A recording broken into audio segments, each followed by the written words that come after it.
Hello everyone. Today we are going to discuss about carbon dating.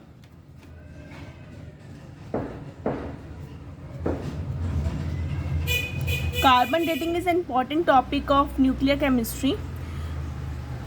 Carbon dating को ही हम दूसरे नामों से भी जानते हैं. यही है हमारी रेडियो कार्बन डेटिंग कह सकते हो आप इसे, या C14 डेटिंग.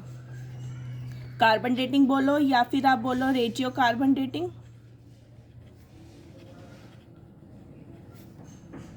और C14 डेटिंग, ये सारे इसी के नाम हैं. रेडियो जैसे हमें पता है आइसोटॉप, तो यहाँ पे हम रेडियो आइसोटॉप की बात करेंगे. कौन सा आइसोटॉप? C14 isotope. जो कार्बन डेटिंग है ये मेनली हमारी यूज़ होती है किसी भी मटेरियल की एज निकालने के लिए. अगर उसके अंदर कोई भी ऑर्गेनिक कंपोनेंट प्रेजेंट हो, हम किसी जो डीके हो जाता है, जैसे डेड होने के बाद बॉडी का डीके होना स्टार्ट हो जाता है, तो हम उससे फाइंड आउट कर सकते हैं कि उस बॉडी की एज कितनी थी, मीन्स उसकी डेथ को कितना टाइम हो चुका है. तो इसके लिए हम जो प्रोसेस यूज़ करते हैं वो है हमारा कार्बन डेटिंग, या दूसरी भाषा में बोले तो radio carbon dating and C14 dating. इसे सबसे पहले बताया था विलार्ड लीबी ने इन 1940, और इसके लिए उन्हें स्पेशली नोबेल प्राइज मिला था.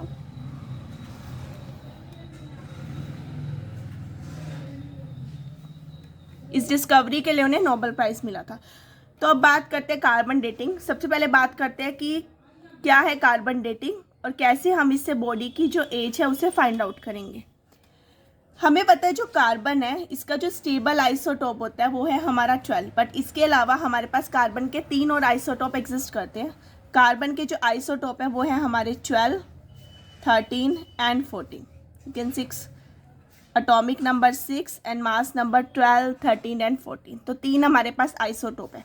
ये स्टेबल एक आइसोटोप है जो हमें मिलता है. ये हमारे पास जो 12 वाला आइसोटोप है ये मैक्सिमम अमाउंट में प्रेजेंट होता है, दैट इज 98.99% नेचर में प्रेजेंट होता है एटमॉस्फेयर में.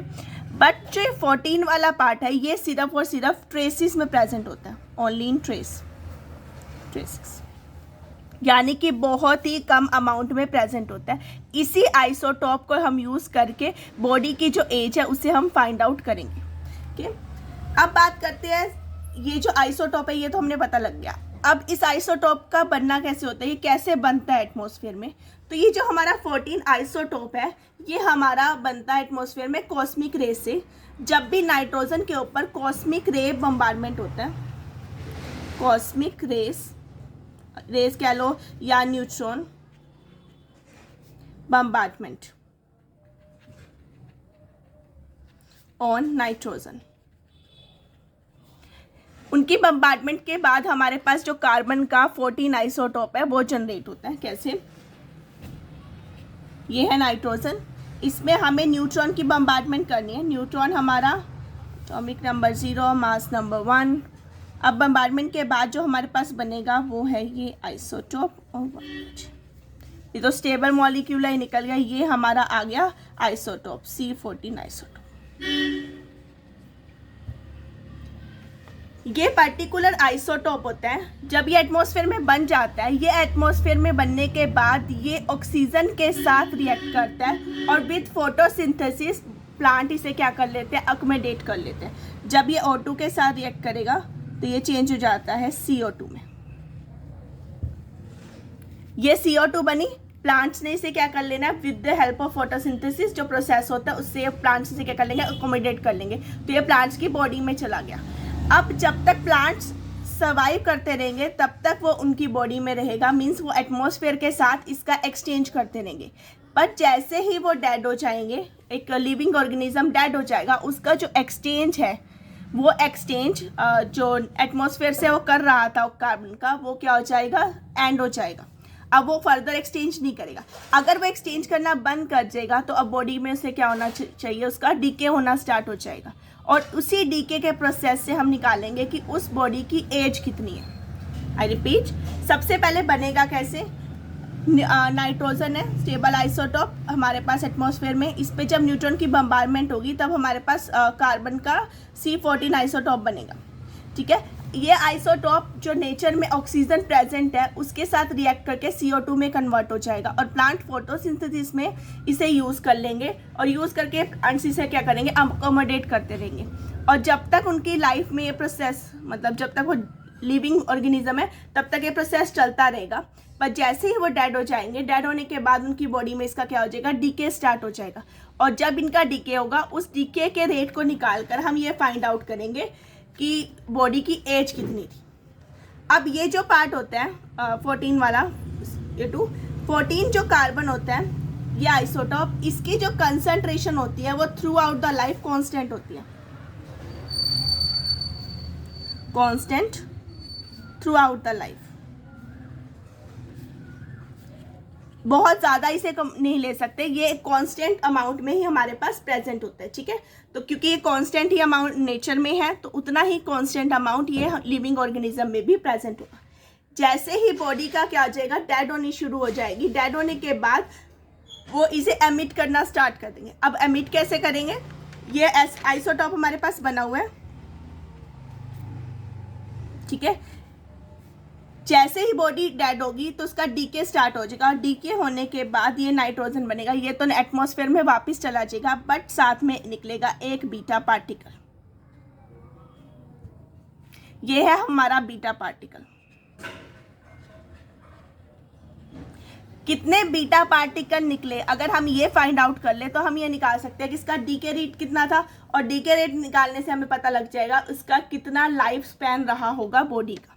तो हमें यहाँ पर सिर्फ और सिर्फ यही फाइंड आउट करना है कि इसका डीके रेट कितना है या इंटीग्रेशन रेट कितना है।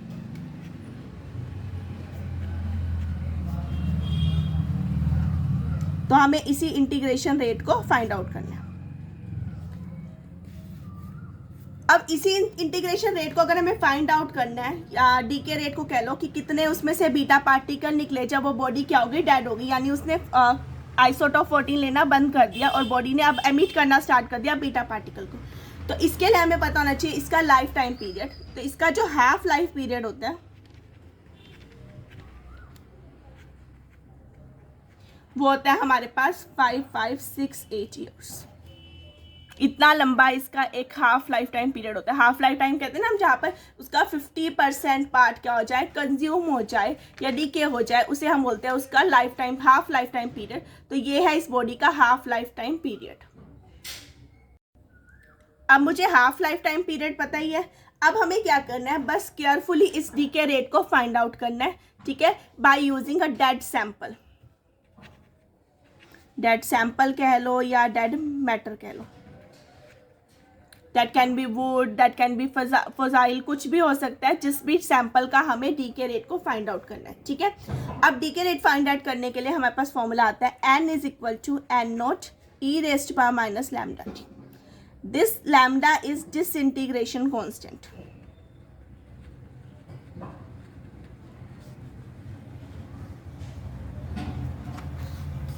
टी इज टाइम पीरियड, जो हमारा टाइम हमें निकालना है, ठीक है।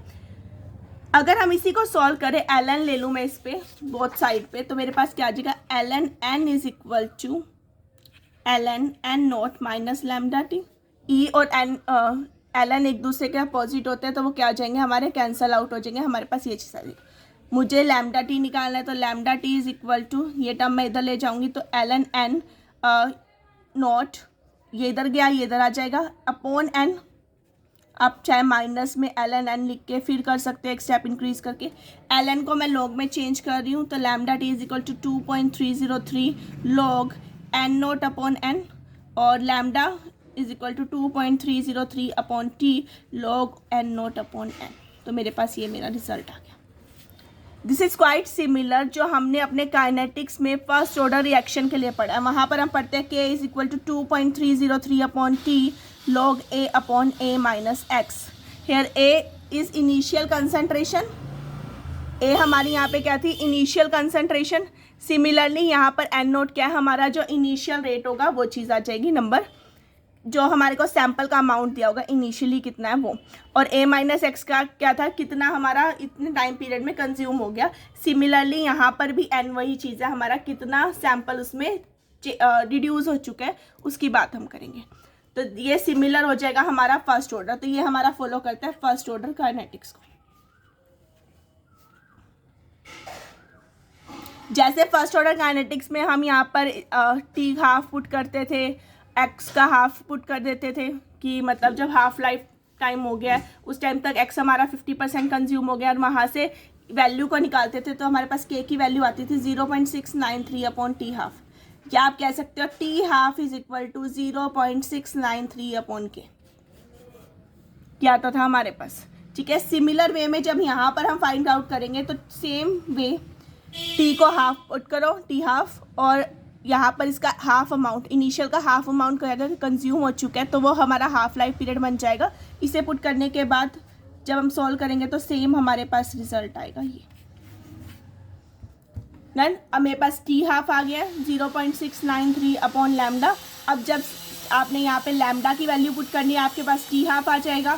देन आप इस फॉर्मूले में पुट करके वैल्यू को फाइंड आउट कर सकते हैं जो भी आपको पर्टिकुलर न्यूमेरिकल में दिया होगा। और इस टाइप के न्यूमेरिकल बहुत कॉमन है जो कई तरह के कॉम्पिटिटिव एग्जाम्स में पूछे जाते हैं। ठीक, तो ये था हमारा कार्बन डेटिंग जिसका हमने आज बेस पढ़ा। कल की क्लास में हम इसके न्यूमेरिकल्स डिस्कस करेंगे कि कार्बन डेटिंग के हमारे पास किस तरह के न्यूमेरिकल आते हैं। Okay, thank you everyone.